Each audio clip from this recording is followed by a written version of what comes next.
Je vous remercie, Monsieur le Président, Messieurs les ministres, chers collègues, Messieurs les hauts fonctionnaires qui m'accompagnent, Mesdames, Messieurs, honorables députés, chers collègues, c'est avec un réel plaisir que je retrouve l'hémicycle. Cet hémicycle qui a fait partie de ma formation d'homme politique, mais aussi d'homme tout court. Je faisais partie de la 13e. Mais hélas, j'ai constaté qu'il y en a qui n'ont pas encore compris que le mot lâcheté, c'est l'un des rares mots, sinon le seul mot en français qui ne trouve pas sa racine au niveau du latin. La racine profonde du mot lâcheté se trouve dans l'allemand. Et je pense que insulter des gens et de manière éhontée, non courageuse, prendre la tangente, je pense que c'est indigne. Avec ce comportement, je dirais, quel sera le visage du Sénégal demain ou après-demain? Je ne peux pas m'empêcher de citer certains. Mais je serai très aérien. Je me poserai des questions. À quoi reconnaître qu'on est arrivé si l'on ne s'arrête jamais? Un de vos collègues, pour ne pas le nommer, parce que c'est devenu du succès, il oublie la réalité de l'action, celle de la vie vraie, car avec son comportement, dommage, il n'arrivera à rien du tout. Mais il est temps qu'ils comprennent que nous ne pouvons abandonner la nation sénégalaise ni à des conquérants qui la détestent parce qu'ils ne pensent qu'à brûler ce pays, ni à des intrigants qui ont cessé de l'aimer tendrement. S'il vous plaît, chez nous, nous parlerons de la concordance des temps. Les autres sont des adeptes de la discordance des temps. Je vais fausser complètement la ligne et l'angle d'attaque parce que nous sommes à la 12e année du régime du président Macky Sall. Il est temps de faire un bilan. Nous ne pouvons pas, pendant 5 ans, 6 ans et 2 ans pour certains, revenir avec les mêmes questions, les mêmes questionnements, les mêmes réponses. Mais l'information, elle est éclairable. Ça ne se ramasse pas de manière ordurière. Si cette information elle est ordurière, le langage ne peut être qu'ordurier. Non, nous devons changer complètement de paradigme. Nous devons faire une immersion extrêmement profonde pour aller chercher la vraie information. Parce que vous êtes des représentants du peuple. On ne doit pas avoir les yeux à la bouche et se comporter comme on veut. Non. Concordance des temps, oui. Parce que la vie politique, elle se résume en 5 temps. Le temps historique, c'est le temps des décisions très longues. La définition des stratégies qui doivent décider la destinée d'une nation. Le PSE, oui, le changement structurel de l'économie. 1. 2. La transformation du capital humain, la paix et la sécurité. Le temps politique. Mais comment on peut être politicien et fuir le temps politique? Le temps politique, c'est quoi? Ce sont les rendez-vous électoraux. Ce sont ces joutes verbales, ces confrontations d'idées au niveau de l'hémicycle. C'est ça le temps politique.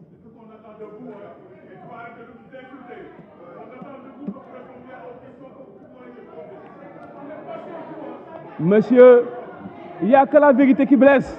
J'en viendrai à vous, ne vous en faites pas. J'en viendrai à vous, ne vous en faites pas. Monsieur, j'en viendrai à vous. Calmez-vous, calmez-vous, calmez-vous, calmez-vous.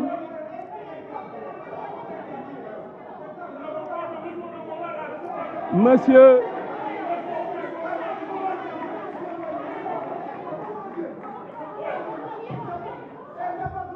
S'il vous plaît.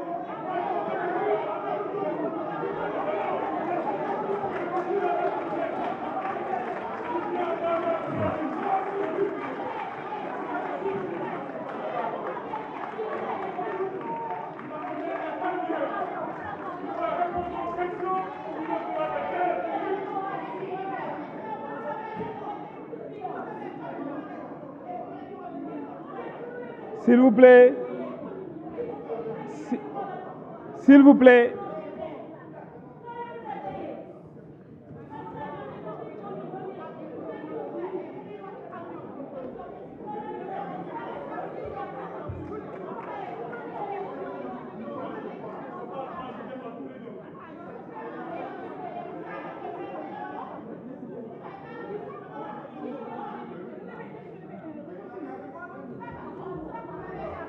S'il vous plaît. S'il vous plaît, j'ai été député, je connais cette pratique, j'en ai fait 5 ans. Ce ne sont pas ceux qui ont fait 1 an et demi qui peuvent m'apprendre comment se comporter, du tout. Nous sommes au moment des joutes verbales, nous sommes au moment politique et le temps politique. Mais si on fait un saut, nous allons vers le temps médiatique. En commission, nous n'avons entendu personne. Mais nous avons les caméras. Aujourd'hui, avec ces caméras, où l'information, sa diffusion, elle est accélérée. À partir de ce moment-là, la division accélérée de l'information fait que certains sont prisonniers du temps médiatique.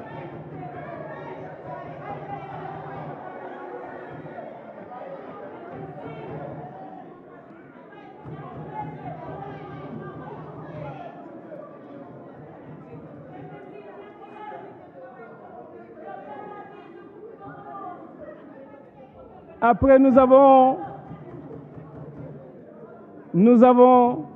le temps. Nous avons le temps numérique. C'est le temps des réseaux sociaux où tous ne font que commenter les commentaires de tous.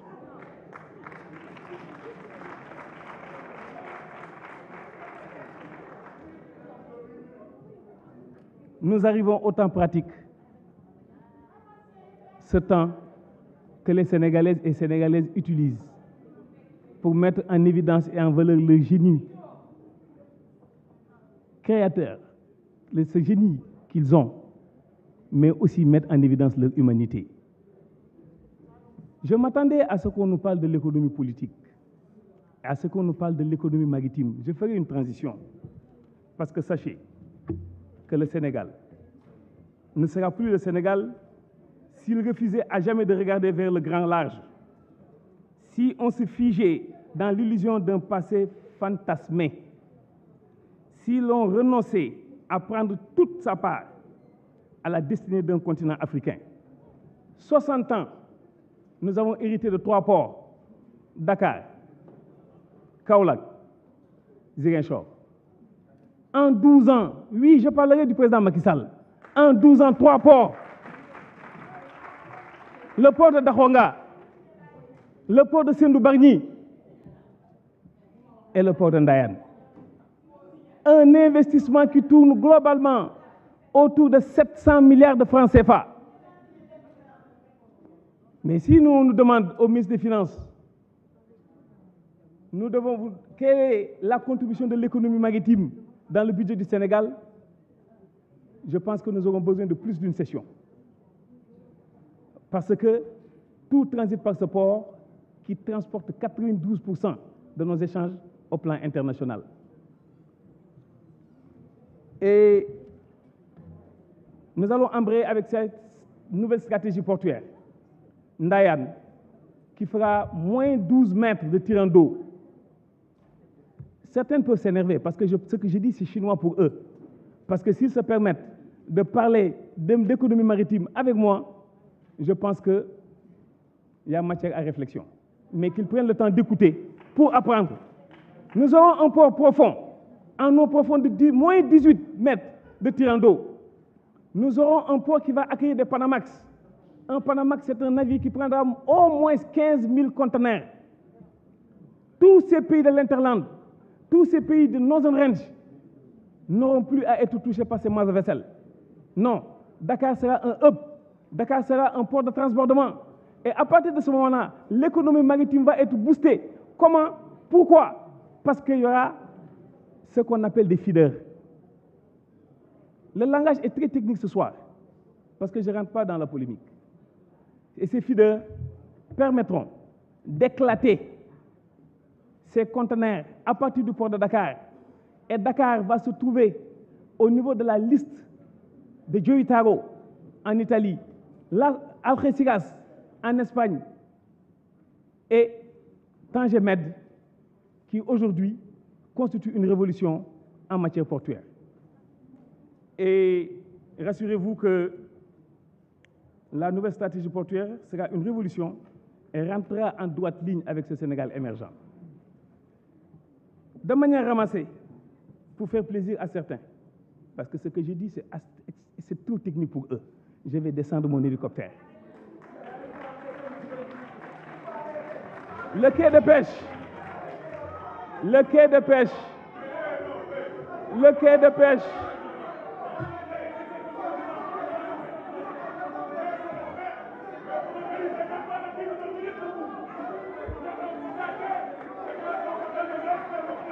Chacun a droit à la parole. Je dis,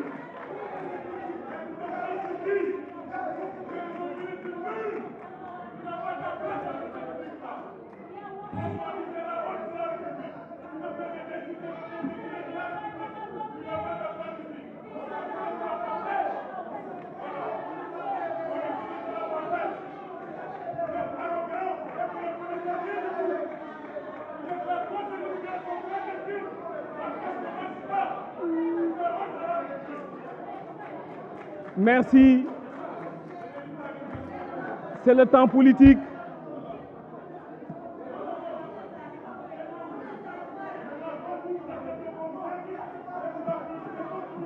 C'est le temps politique. C'est le temps politique. C'est le temps politique. C'est le temps politique. Souffrez en silence. Souffrez en silence. Merci. Bien sûr.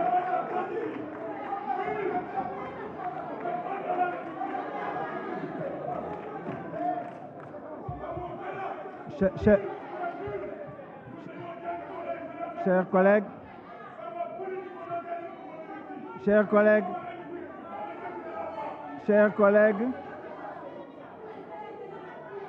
chers collègues, s'il vous plaît, s'il vous plaît, s'il vous plaît, s'il vous plaît, chers collègues, s'il vous plaît, Monsieur le ministre, essayez de répondre aux questions, s'il vous plaît. Oui. Il faut pas polémiquer. S'il vous plaît, s'il vous plaît, s'il vous plaît, chers collègues, laissez le ministre continuer.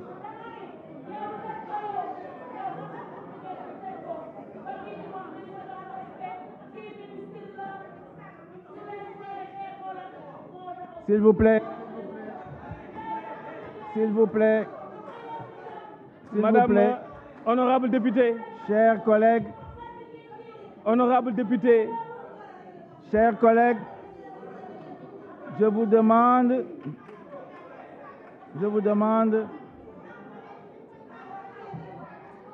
S'il vous plaît. Je vais demander la suspension. S'il vous plaît. Ah oui, non, les gens sont fatigués. S'il vous plaît. S'il vous plaît.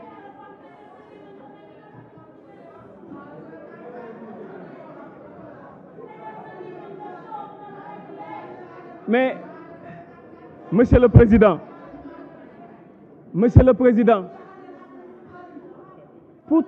pourtant j'ai été insulté et je n'ai rien dit. S'il vous plaît, Monsieur le ministre, continuez.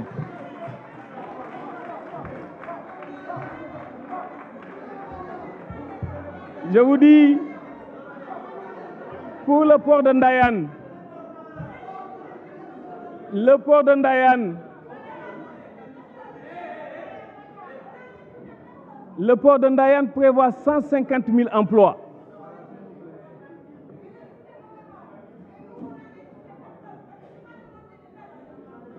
S'il vous plaît, s'il vous plaît. S'il vous plaît, laissez le ministre continuer, s'il vous plaît.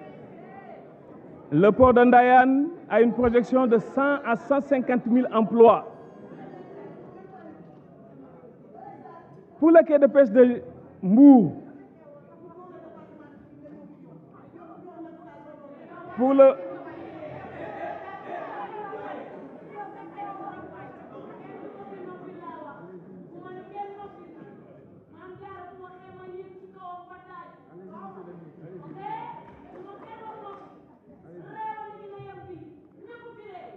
Je reste au port de Ndayane qui est le projet phare. Le port de Ndayane, la date de finition, je pense que nous sommes qu'à entre 52 et 60 mois. À compter de la date de départ, qui se trouve être le 1er janvier 2023.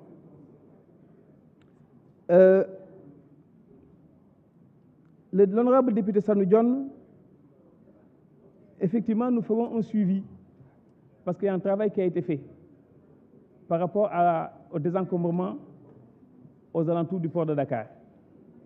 Je peux vous assurer que Monsieur le directeur général du port fait autant que faire se peut pour que ce suivi soit une réalité parce qu'il y va du fonctionnement du port de Dakar.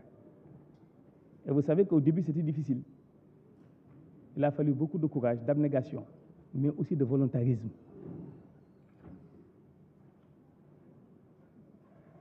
Un camion qui tombe en panne, on peut l'accepter.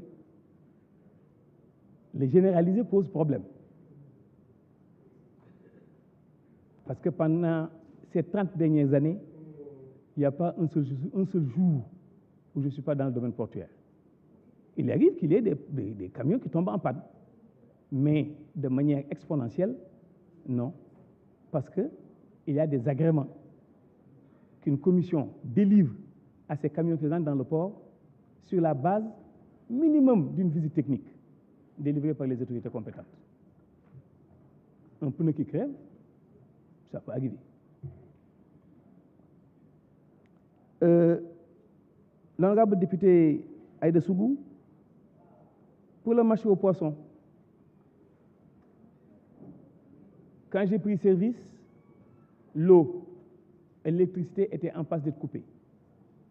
Il y avait une accumulation des factures et j'ai injecté des crédits additionnels d'un montant de 85 millions de francs pour permettre à ce marché de pouvoir continuer parce que ceux qui réclament des revenus par rapport au marché aux poissons ne comprennent pas que l'essence du marché aux poissons, ce n'est pas de faire des bénéfices. Non, mais c'est un outil qui illustre l'accroissement des biens collectifs. Parce que vu le coefficient d'attraction et d'évasion qu'il y a dans ce marché aux poissons et le rôle que ce marché joue, je pense qu'on ne peut pas parler de bénéfices concernant ce marché. Mais ça dépend des profils. Monsieur Alioune Gueye, la gratuité du magasinage. La gratuité du magasinage a pour conséquence la congestion portuaire. Un armateur qui prend un conteneur, qui le loue et qui le peint avec son logo, paye un montant de $25 par jour, utilisé ou pas utilisé.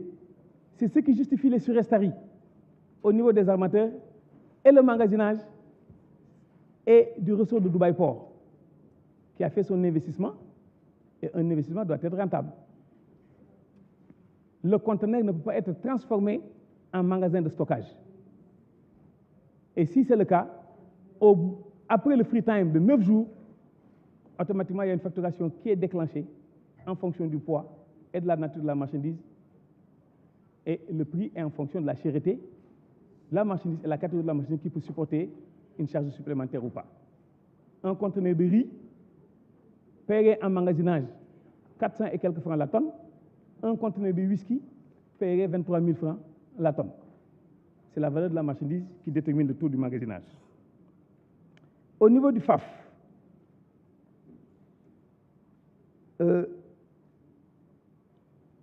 les CLPA commencent à recevoir. J'ai signé conjointement avec mon collègue des finances un arrêté où les 60% sont défalqués pour les CLPA. L'arrêté qui désigne le percepteur-receveur en tant que gestionnaire de cette somme, c'est déjà fait. Donc, celui qui m'a posé cette question doit aller revoir les CLPA qui, en son temps, ce qu'il disait, c'est vrai. Mais aujourd'hui, c'est dépassé.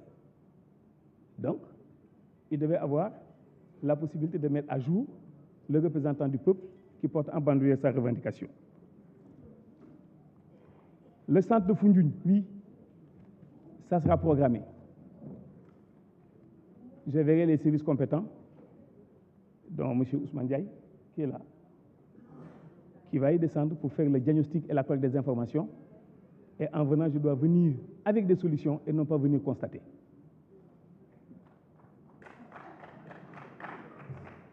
M. Ibrahima Diop, du PDS, il me parle de la rareté du poisson. Vous savez, ce poisson qui est pêché n'est pas jeté par-dessus bord. Il n'est pas aussi jeté à la poubelle. Ce poisson est consommé. Et la pression sur la ressource aujourd'hui se justifie comment? Par quoi? Vous savez, le monde qui est devenu un village planétaire, oui, quand on dit que le Sénégal importe du poisson, oui, la France en importe, l'Europe en importe, le Maroc en importe, le Sénégal en importe, oui, on n'a pas honte de le dire.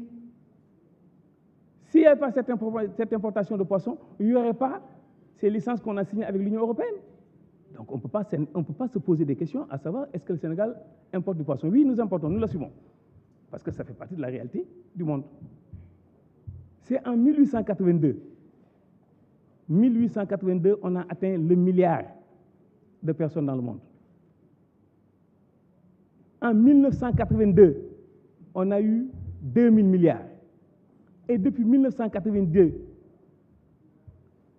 à des écarts de 10 à 15 ans, on a 1 milliard.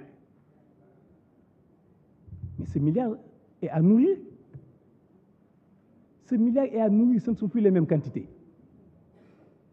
Et dans la mesure où ce ne sont plus les mêmes quantités, il faudrait encore plus pêcher, il faudrait encore plus faire de pression sur la ressource.